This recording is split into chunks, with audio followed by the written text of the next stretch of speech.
So there was this interesting article on VentureBeat. I saw it recirculated several other places as well.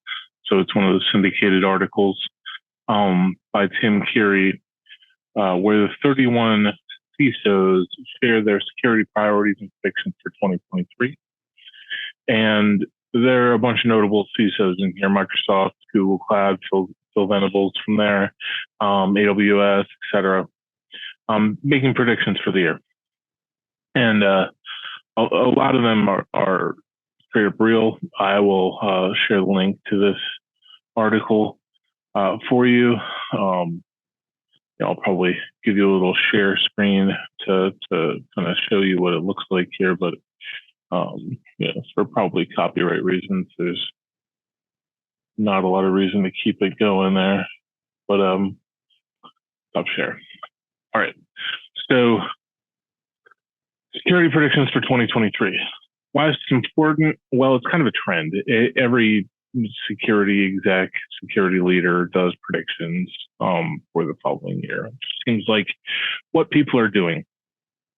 So Phil Venables from Google Cloud, said that malicious behavior will get worse before it gets better, and investments in technological infrastructure will rise in response. And out of all the predictions in here, that one seems to be the most correct to me. AWS CISO CJ Moses said, didn't really give a prediction, really more just said security starts with using not only the right tooling, but building the right culture. It's not really a prediction, it's just saying, culture beats tools. And Microsoft, similarly, Brett Arsenault said, if you're playing catch up, you're leaving yourself vulnerable to attackers. So these aren't predictions. They're just, just how things are. The CISO from IBM said the events of the past 2 years have been a stark reminder of how much our security depends on the security of others, meaning supply chains, third-party risks, and everything. Again, not a prediction. So out of all these, there's a ton of these, and they really kind of give a state of the union for how security is looking right now. But Phil Venables, I love listening to him talk. He's a great speaker. I really respect him. And with Google Cloud, he is an example of what a great CISO should be. But he says malicious behavior will get worse before it gets better. And I agree with that. And he said investments in technological infrastructure will rise in response. And here's why I completely agree with this prediction. So right now, we're at a point where there's rising complexity of attacks. There's new kinds of attacks. There's third-party attacks. There's supply chain attacks. There's people like Lapsus that are doing, insider threat attacks where they're really attacking your people and convincing them to turn. So there's all these vectors going on. It's virtually impossible to protect. So with each new threat, there has come some new mitigation, the new control. And so, zero trust is a big thing right now. So people are thinking about zero trust, and that seems to solve all the problems, but it's more of a strategy. It's not a solution. But if I think about most companies that I know, they don't have a CASB in place. They don't have any SASE infrastructure, any SSE infrastructure in place. Most of them are not highly segmented and aren't using dynamic segmentation. Most of them are really a far cry from what I would consider an ultra secure infrastructure. And now with the escalation of threats and risks right now, they're going to have to level up because they're going to be attacked constantly. I think we're going into a place right now where we're looking at constant attack. It's not that you're going to be in a place where, okay, I have EDR, I'm good. And I think that's what a lot of executives and businesses are looking for. And I mean, all of us are looking for that. I wish that this was not the state. In fact, in a lot of the speaking I've done lately, it's the current state of affairs with cybersecurity seems almost indefensible. It's impossible to protect everything. And because of that, I don't have a lot of confidence right now that our situation is going to get any better. Right now, there's a million ways to attack anything, and it's very hard to defend. So I'm at a point where I believe that it's going to continue to get much worse, and a lot of businesses will really be in a constant incident response mode. And smaller businesses are probably experiencing the cyber attack, but they don't realize that unless it becomes business impacting, such as with ransomware. They may have 4 threat actors living on their network right now and not know and not care because it's not impacting their business. Of course, as soon as that threat actor decides to drop ransomware or something like that, and then it becomes a problem. But right now, I think we're at an interesting point in that there's such broad threat activity, that it's really impossible to protect you from everything. And that doesn't mean we shouldn't try, because there's a lot of outrunning the bear, idea here. There's a lot of, I don't have to outrun the bear, I just have to outrun you.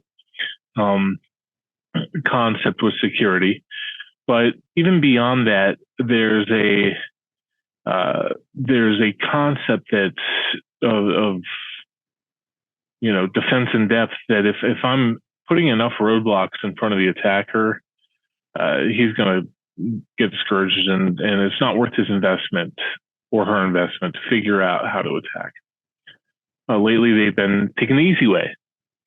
Inside attack, inside threat, calling one of your employees and offering them money for their credentials, etc.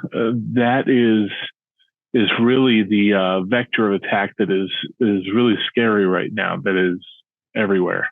And Lapsus did it with a ton of major, what, a dozen major tech companies in the last year. So I think that it will continue to escalate. Right now, they're seeing a rise in claims on invoice fraud, and ransomware has gone down, but I think that it will continue to happen. One of the reasons ransomware has gone down, I believe, is that that there is a lot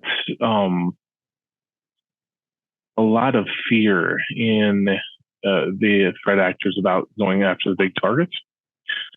They can go after little targets all day, but it's not as nice a payout as the large targets. Of course, with their affiliate networks and everything, it still is profitable for them. They can go after SMB all day long with ransomware, and they probably will.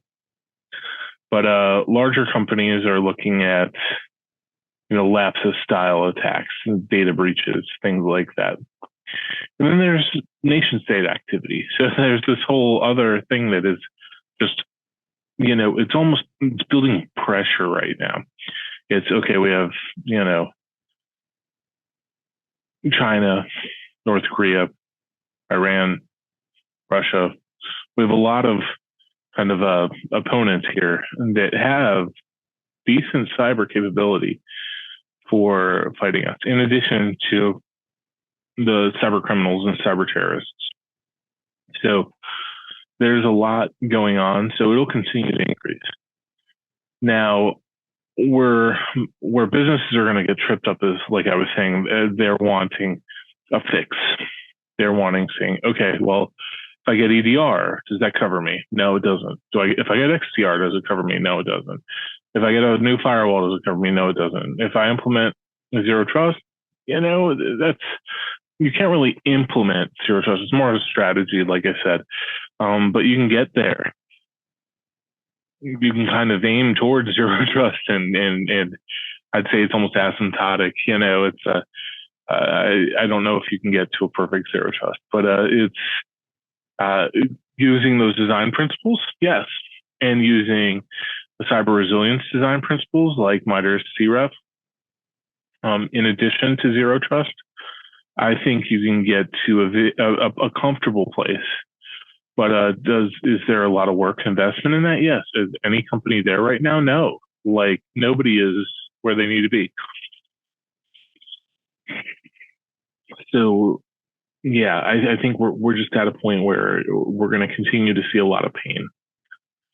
Now, as far as small businesses that don't have money to invest all this, that that's a problem. They're going to just have to. Some of them will get attacked constantly and go out of business.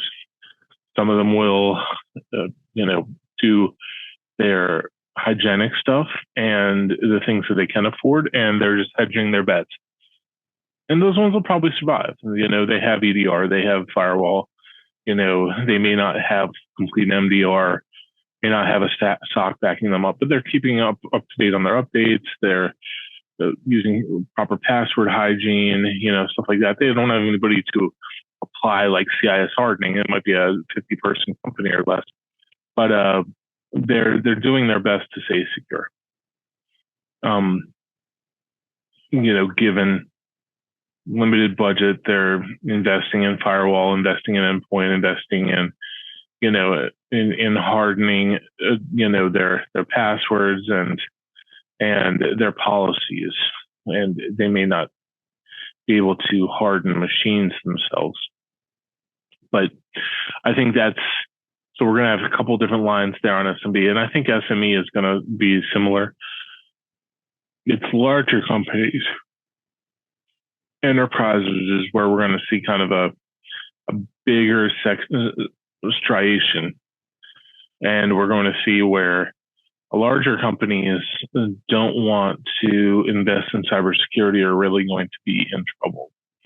And the ones that do, it's going to be a significant investment, and it's not going to be a comfortable investment for them. I think we're well past any kind of comfortable investment right now. There's, enterprises having to invest in layering these tools and these teams in place. It's millions and millions of dollars. And I posted a Quora post asking, companies, how much of your annual revenue are you spending on cybersecurity?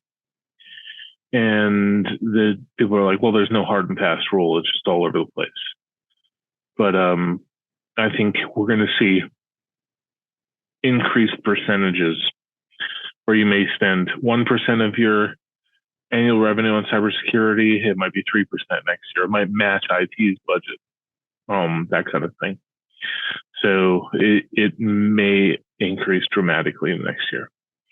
So these are some cool predictions. I'm going to post the article, like I said, but I agree with Phil Venables from Google Cloud in that it's going to continue and it's going to get worse. And companies are going to have to invest more in technology, prevention technology, resilience technology, whatever. They're going to have to invest more in order to mitigate this threat. Is anybody ever going to cure this? No. It's just going to be, we're going to level up and evolve to a point where we can handle this amount of threat level. So there's, it's going to be constant growth of this threat. So what do you think? Are you going to, is your company going to be facing more attacks this year? And are there more threats, and is there more risk to your business? Are you seeing an increase in volume, or do you think you will in attacks? And then what are you doing about it? Are you increasing your budget and spend to handle it? Are you taking some guerrilla tactics to reduce your risk? How are you mitigating that for your company? I'm interested in knowing. So leave a comment, like, subscribe, etc. But I'm interested in knowing what companies are doing in order to handle this increased volume of danger. All right. Thanks a lot.